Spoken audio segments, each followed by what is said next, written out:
हनुमान जी ने लंका को जलाने की कथा रामायण में विस्तृत रूप से वर्णित है। यह घटना तब घटित होती है जब हनुमान जी माता सीता की खोज में लंका पहुंचते हैं।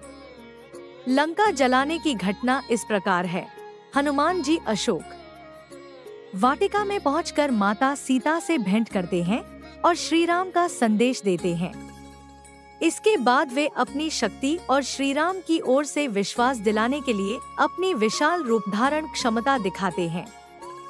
हनुमान जी अशोक वाटिका में राक्षसों को पराजित करते हैं और कई वृक्षों को नष्ट कर देते हैं।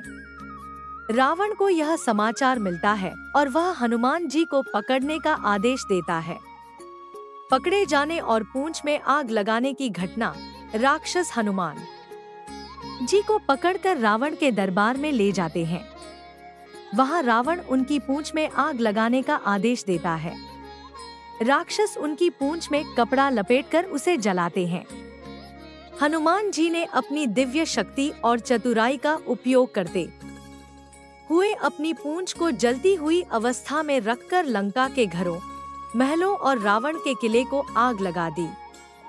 उन्होंने पूरी लंका में ऐसी आग फैलाई कि राक्षस भयभीत हो गए। लंका जलाने के बाद हनुमान जी समुद्र में जाकर अपनी पूंछ की आग बुझाते हैं। फिर वे वापस माता सीता के पास लौटते हैं, उन्हें सांत्वना देते हैं और श्री राम को समाचार देने के लिए लौट जाते हैं। यह घटना हनुमान जी की वीरता, चतुराई और भक्ति का अद्भुत उदाहरण है। लंका दहन के बाद हनुमान जी ने समुद्र में जाकर अपनी पूंछ की आग बुझाई और कुछ देर के लिए ठहरकर लंका में हुई तबाही को देखा।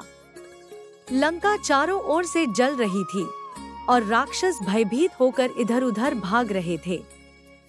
इस विनाश के बावजूद हनुमान जी को चिंता थी कि कहीं माता सीता को कोई कष्ट तो नहीं पहुंचा।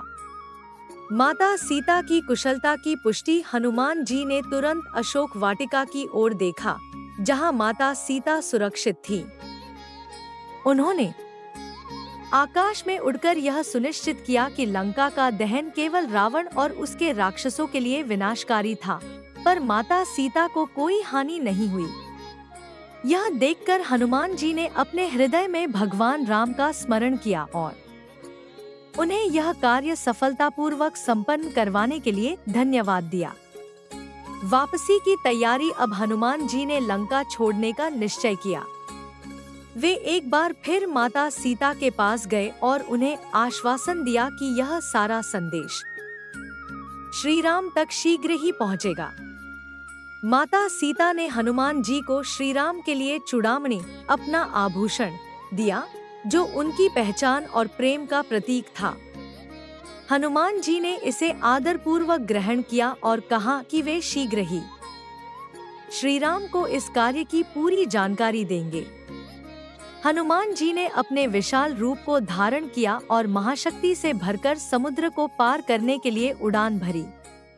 उनके मन में यह संतोष था कि उन्होंने माता सीता की खोज कर ली है और रावण को अपनी शक्ति का परिचय भी दिया है। वानरों के पास लौटना। हनुमान जी जब वापस पहुँचे तो अंगद, जामवंत और अन्य वानरों ने उनका स्वागत किया। हनुमान जी ने सभी को लंका में हुए घटनाक्रम के बारे में विस्तार से बताया।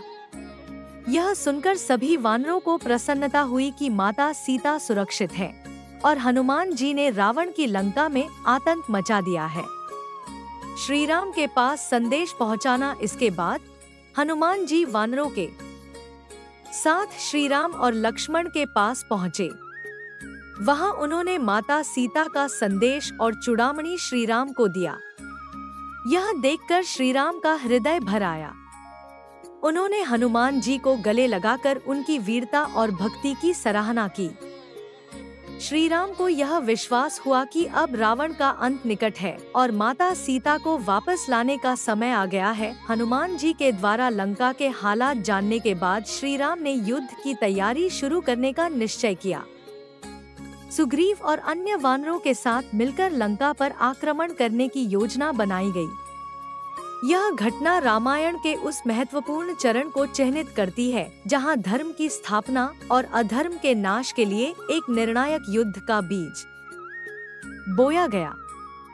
हनुमान जी की लंका दहन की यह घटना केवल उनकी वीरता और शक्ति का प्रदर्शन नहीं थी, बल्कि यह श्री राम के प्रति उनकी अटूट भक्ति और कर्तव्यनिष्ठा का उदाहरण भी थी। इससे यह भी स्पष्ट होता है कि हनुमान जी न केवल एक शक्तिशाली योद्धा थे, बल्कि उनके हृदय में करुणा, विवेक और परमात्मा के प्रति समर्पण भी था।